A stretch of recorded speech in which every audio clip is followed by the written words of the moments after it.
Bonjour mon cher élève, j'espère que tu vas bien. Alors je te fais cette audio pour revoir ces concepts de one-step equation et two-step equations avec toi.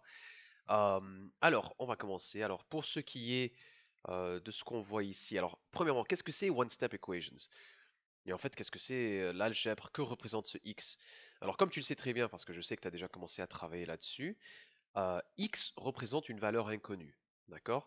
Alors ici, par exemple, tu as x plus 3 est égal à 7. Maintenant, toi, je sais qu'à partir de la logique, tu sais déjà que x est égal à 4. Parce que tu te dis, alors quel nombre plus 3 me donne 7? Tu as raison. D'accord? Et cette forme de logique va t'amener à un certain point. D'accord? Mais après un bout de temps, tu vas arriver à des équations qui vont être très très très compliquées. Tu vas avoir des x partout, tu vas avoir des exposants partout, des divisions, tu vas avoir des variables qui se trouvent non seulement d'un côté de l'équation, mais de l'autre côté de l'équation, et ainsi de suite. D'accord? Alors à ce point-là, il va falloir comprendre ou apprendre comment isoler une variable. D'accord? Alors en fait, c'est ça ce qu'on te dit ici. Quand on te dit solve an addition equation ou solve an equation, ça veut tout simplement dire résout, isole la variable, détermine quelle est la valeur de la variable. Maintenant, comme tu le sais très bien, peut-être pas très bien, mais comme tu le sais déjà, parce que tu m'as déjà montré aujourd'hui en classe, tu m'as déjà montré ça, d'accord? Et tu avais genre pratiquement tout de bien, à part je crois celui-là, je pense que c'est celui-là que tu avais pas eu bien, je me souviens plus. Mais comme tu le sais maintenant, pour pouvoir isoler une variable, il faut effectuer les opérations inverses de ce qu'on voit, d'accord? Et d'ailleurs, il faut les effectuer dans l'ordre inverse de BEDMAS. D'accord? Maintenant, pour ce qui est de one-step equations, t'as pas trop besoin de te soucier de ordre inverse de BEDMAS, car tu n'auras qu'une seule étape à effectuer. D'accord? Bon, alors déjà, je sais que c'est beaucoup d'informations pour commencer, donc on va commencer doucement avec ce qu'on voit là. D'accord? Alors ici, pour isoler x, tout ce qu'il faut faire, en fait, c'est te débarrasser de cette addition. D'accord? Ici, tu as plus 3. Alors, pour isoler x, pour que x soit tout seul d'un côté de l'équation, ok, pour que la variable soit seule dans le membre de gauche de l'équation, il va falloir te débarrasser de plus 3 en soustrayant 3. D'accord? Et ce que tu fais d'un côté de l'équation, tu dois l'effectuer de l'autre côté. Alors ici, tu vois qu'on te dit what is done to one side of the equation, so the equal sign, must always be done to the other side. D'accord? Alors quand tu soustrais 3 des deux côtés, tu obtiens x égale à 4. L'idée ici, alors pourquoi soustraire 3 des deux côtés? C'est pour maintenir l'équilibre. D'accord? Si tu enlèves 3 d'un côté de l'équation, tu dois l'enlever de l'autre côté. En fait, c'est comme une balance. D'accord? Alors ta balance, elle est représentée par ce signe d'égalité. Si j'enlève le 3 d'un côté, afin de maintenir l'équilibre, je dois enlever le 3 de l'autre côté aussi. D'accord? Dans l'autre membre. D'accord? Ici, par exemple, tu as x moins 8 est égal à 5. On annule le moins 8 en effectuant l'opération inverse qui est d'additionner 8. D'accord? Tu vas additionner 8 de chacun des côtés. Et alors tu as x est égal à 13, car 5 plus 8 te fait 13. Ici, pour ce numéro 1, c'est la même idée. X moins 3 est égal à 4. Tu vas additionner 3 dans le membre de gauche. Et tu vas additionner 3 dans le membre de droite. Tu as alors x égale 7. Ici, alors ça, il est un petit peu plus compliqué. La seule raison pour laquelle cette équation-là, elle est un petit peu plus compliquée, c'est que ici, tu as un nombre qui est négatif et ici, tu as un nombre qui est positif. Alors, ça, c'est la raison pour laquelle je t'ai fait faire les opérations avec les entiers avant de commencer l'algèbre. Je voulais m'assurer que tu puisses faire ou effectuer une opération comme ça. Alors là, tu fais moins 5. Alors, tu commences avec moins 5 et tu vas soustraire 8. D'accord? Alors tu as moins 5 et moins 8. Et ben, si tu es déjà à moins 5 et que tu descends encore de 8 unités, tu arrives à moins 13. D'accord? Là, ici, tu as x égale à moins 13. Maintenant, pour ce qui est de la multiplication et de la division, c'est la même idée. D'accord? Alors ici, soyons clairs, l'équation, elle était 5x égale à 35. Alors, que faut-il faire pour te débarrasser de ce 5-là? Alors, ici, tu réalises que 5x, comme tu me l'as déjà dit en classe, veut dire la même chose que 5 fois x. D'accord? Et toi, tu sais déjà que la propriété de la commutativité, n'est-ce pas? Tu sais que, alors que veut dire commutativité? C'est le fait que si tu as 2 fois 3, par exemple, ça te fait 6. Eh ben 3 fois 2, alors remarque que j'ai inversé l'ordre, 3 fois 2 me fait aussi 6. D'accord? Si je te dis 4 fois 5, toi tu vas me dire 5 fois 4. D'accord? Les deux me donnent la même réponse. D'accord? Ont comme produit la même réponse. Alors 5 fois 4, par exemple, me ferait 20. Et ben 4 fois 5 me ferait 20. Alors l'idée ici, c'est quoi? Ici, tu as 5 fois x. Eh bien, ça veut dire la même chose que x fois 5. Alors là, tu dois te dire, alors comment je fais pour me débarrasser d'une multiplication? Eh ben, c'est d'effectuer l'opération inverse, c'est-à-dire de diviser par 5. Alors tu as 5 fois x, eh ben, tu fais x divisé par 5. D'accord? C'est ce qu'ils font ici. Et alors tu obtiens x égale à 7. Ce que tu effectues d'un côté de l'équation, tu dois l'effectuer de l'autre côté de l'équation. En divisant par 5 ici, j'annule la multiplication. Et ici, 35 divisé par 5 me fait 7. Si je commence avec une division, d'accord, x sur 7 est égal à 3, eh ben, x divisé par 7, on reconnaît qu'une fraction comme ça, c'est la même chose que d'avoir une division, n'est-ce pas? X divisé par 7. Alors tu te débarrasses de ce divisé par 7 en multipliant par 7 des deux côtés, ok, dans les deux membres de l'équation. Lorsque tu multiplies par 7 ici, cette multiplication annule cette division, ça te laisse juste x. Et de l'autre côté, tu dois effectivement, comme tu l'as fait dans le membre de gauche, tu dois effectivement multiplier par 7. 3 fois 7, ce qui te fait 21. D'accord? Alors là, tu as x égale à 21. Maintenant, remarque, quelque chose que je voudrais souligner avec toi ici, c'est que parfois tu peux regarder ça et en fait tu vas avoir des proportions. D'accord? Et ça va être une conversation pour plus tard. Mais je crois par exemple, je crois que tu as déjà une notion de ce que sont les proportions. Si par exemple je te dis, si je te dis, j'ai une orange pour deux bananes, ok? Ou disons, oui, une orange pour deux bananes. Alors si j'ai deux oranges, je vais avoir quatre bananes. D'accord? Alors là, tu remarques en fait que le rapport entre le nombre d'oranges et le nombre de bananes, il est de 1 à 2. Une orange pour chaque deux bananes, n'est-ce pas? Alors là, si je te dis deux oranges, toi tu vas me dire 4 bananes. Si je te dis 3 oranges, toi tu vas me dire 6 bananes, et ainsi de suite. D'accord? Alors il existe un rapport. Eh ben ici, en fait, c'est un petit peu un rapport. J'ai x sur 7. Tu peux voir ça comme étant un rapport si je te dis égal à 3. Alors égal à 3, là tu as une proportion. Ok? Et là tu te dis, bon alors si 3 correspond à 1, alors x correspond à 7 de la même manière. Et là tu te dis, bon bah alors 3 il est 3 fois plus grand que 1. Alors qu'est-ce qui est 3 fois plus grand que 7? Eh bien c'est 21. D'accord? Maintenant, évidemment, c'est pas vraiment le moyen de résoudre ce genre d'équation. Je préférais de loin que tu puisses effectuer les opérations inverses. D'accord? Mais je voulais juste souligner cette idée que euh, parfois, quand tu vas avoir des choses comme ça, plus tard, en fait, effectivement, c'est une proportion aussi. Tu peux la considérer comme étant une proportion. Ok.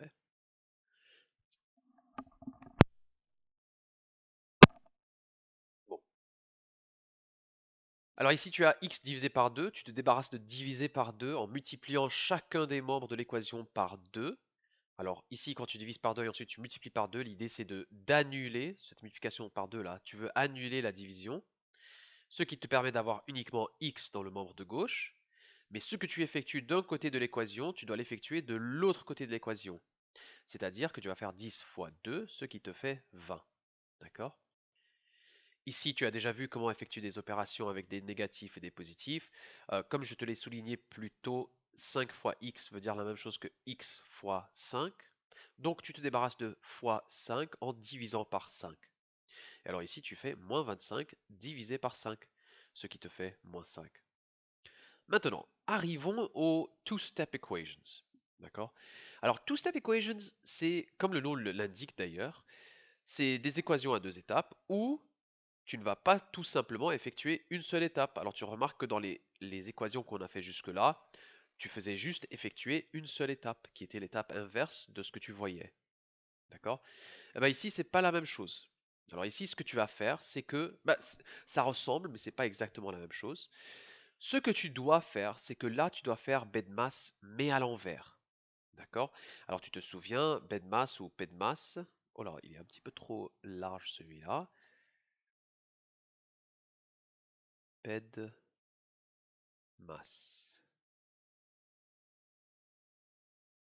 D'accord.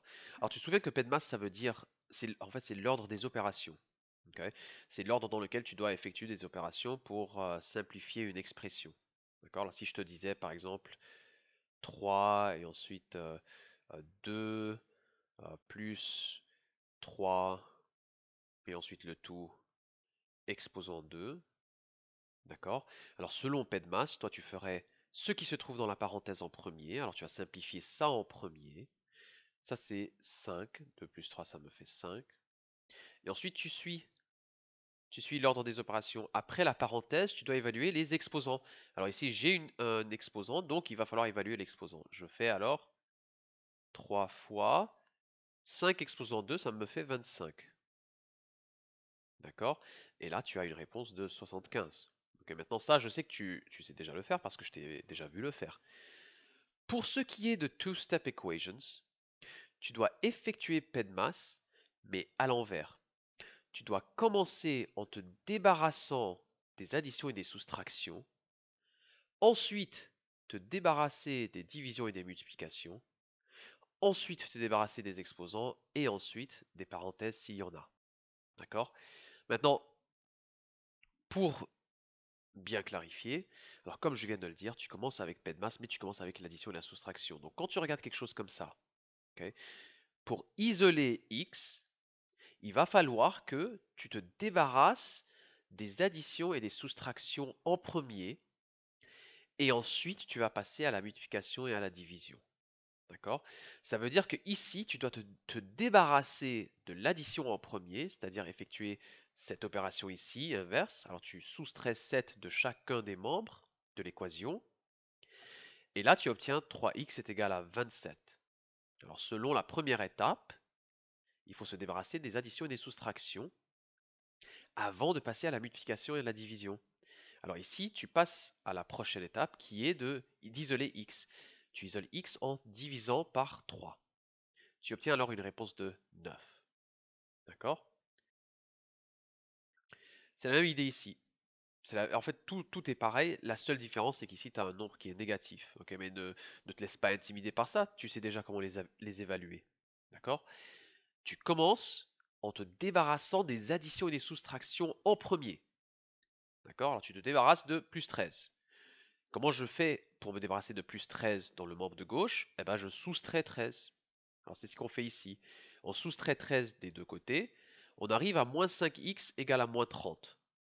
La prochaine étape, c'est de se débarrasser de ce divisé par de cette multiplication en divisant par moins 5.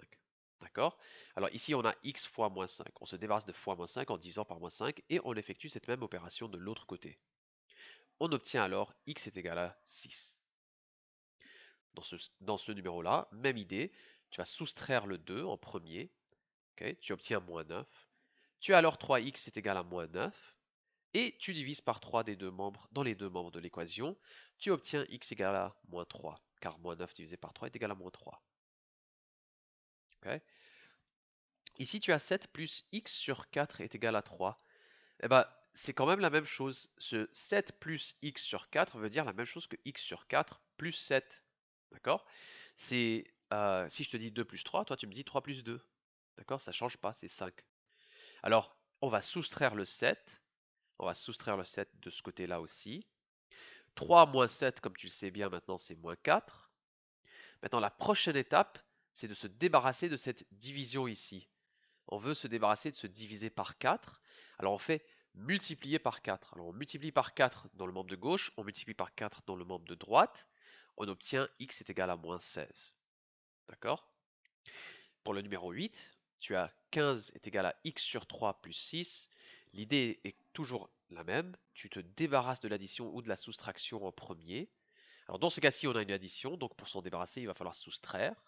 Ok, on va effectuer l'opération inverse. Alors, on soustrait le 6 des deux membres de l'équation. 15 moins 6 me fait 9. Ici, j'ai x sur 3 qui me reste.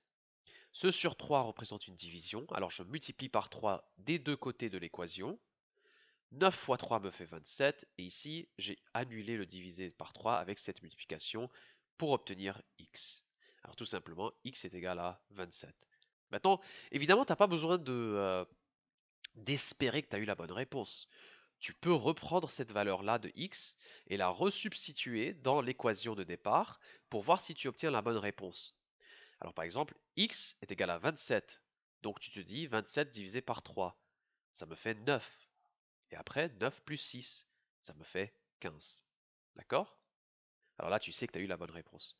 Alors, je sais que tu as déjà commencé ce travail-là. Euh, j'ai vu que tu as quasiment tout bien fait, peut-être à part une seule que je pense que tu as rectifié là.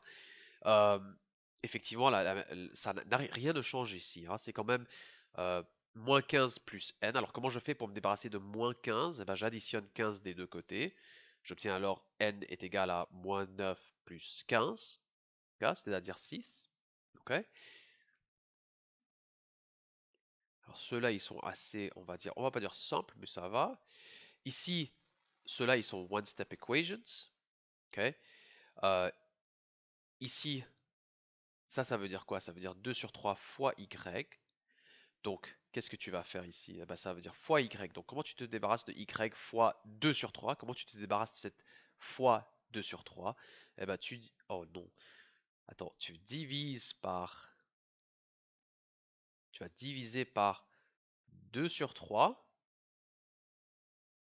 des deux membres de l'équation. Dans les deux membres de l'équation. D'accord? Alors là, tu as 2 sur 3. Ok, tu divises par 2 sur 3. Alors 20 divisé par 2 sur 3, je vais te laisser faire ça plus tard. Ok, ici, rien ne change. Encore une fois, tu te débarrasses de l'addition ou de la soustraction en premier avant de procéder aux divisions ou aux multiplications. Ok. Maintenant, ici, ça change un petit peu. Là, il va falloir lire. Il va falloir lire, voir ce qui se passe dans cette situation. Là, il va falloir que tu identifies la variable. D'accord? Alors, qu'est-ce que c'est? Quelle est la variable? Et ensuite, tu vas lui attribuer une lettre. D'accord? Alors, si ta variable, par exemple, disons que c'est nombre de voitures, par exemple. Alors là, tu peux dire V égale nombre de voitures, si tu veux. D'accord? Mais là, je t'ai fait un exemple au hasard. Ça n'a rien à faire avec les voitures. Je vais te laisser lire ça et déterminer quelle est la variable, écrire l'équation et la résoudre, et ensuite écrire ta réponse sous la forme d'une phrase. D'accord? Ici, c'est la même idée. Show the inverse operations. Alors, tu vas isoler pour obtenir y ou la valeur de y, et ensuite tu vas vérifier ta réponse en substituant. D'accord? Alors, une fois que tu auras déterminé la valeur de y, tu vas faire ce que j'ai fait plus tôt. C'était... Où est-ce que je l'avais fait plus tôt? Je l'avais fait ici. J'avais repris cette valeur-là et je l'avais resubstituée dans mon équation pour voir est-ce que j'obtiens la bonne réponse. Est-ce que ma réponse, elle est vraie. D'accord? Sinon, tu as encore un petit peu plus de questions comme celle-là où tu as un contexte. Alors, il faut lire, il faut identifier la variable. Et voilà. D'accord? Et là, tu as les two-step equations. D'accord? Puis, peut-être que ça, tu l'as pas encore vu, mais écoute, quand tu arriveras à cette question-là, tu viendras me voir. Ça, c'est la distributivité. Ok? On n'en a pas encore parlé. Donc, je m'attends pas à ce que tu saches le faire. Je pense pas que tu saches le faire. Ou peut-être que j'ai tort.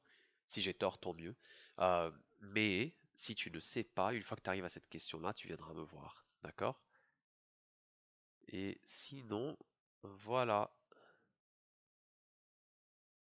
Voilà tout. Allez, merci à toi. Ah non, pas voilà.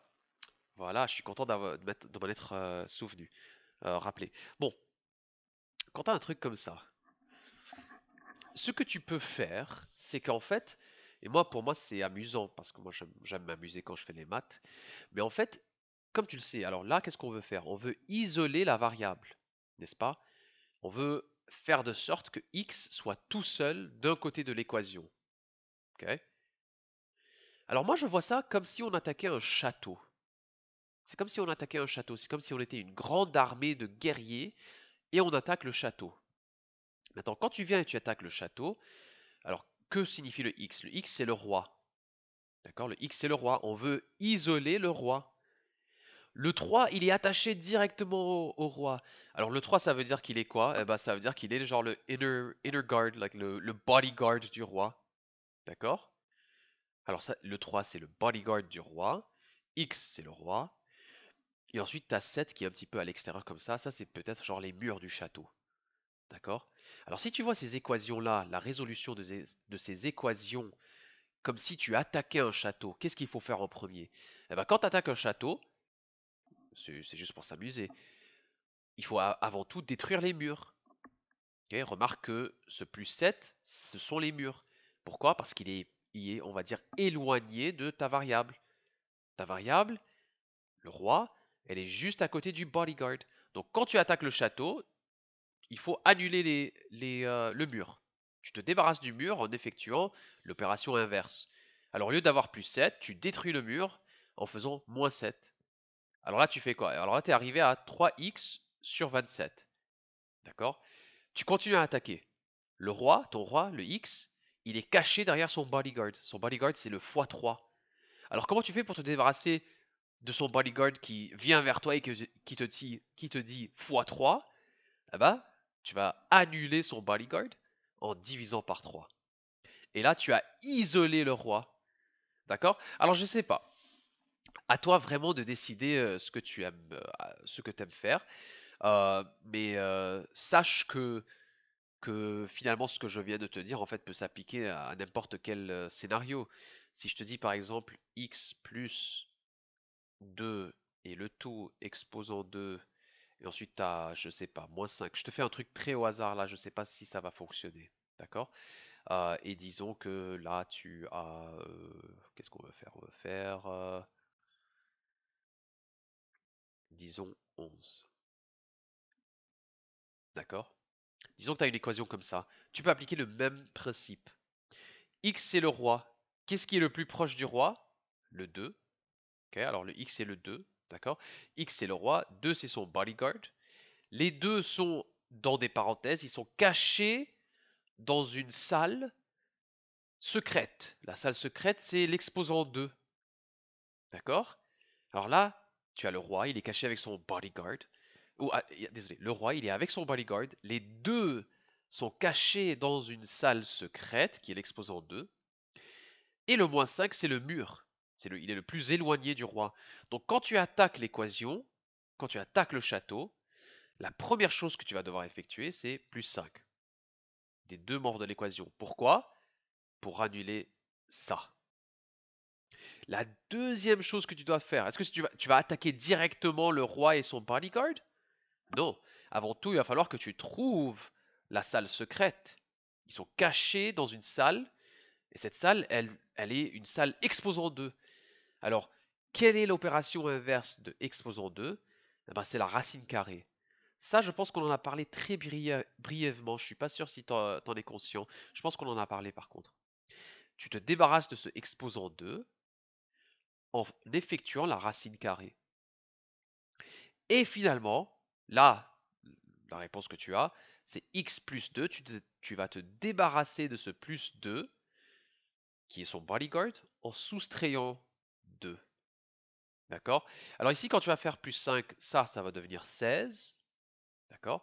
Ensuite, tu vas faire la racine carrée des deux côtés. Alors la racine carrée va te faire, euh, on va dire, bah, la racine carrée de 16, ça va te faire 4. Ok? Et après ce 4 là, bah, x plus 2 est égal à 4. Tu vas soustraire 2. Alors x est égal à 2. D'accord?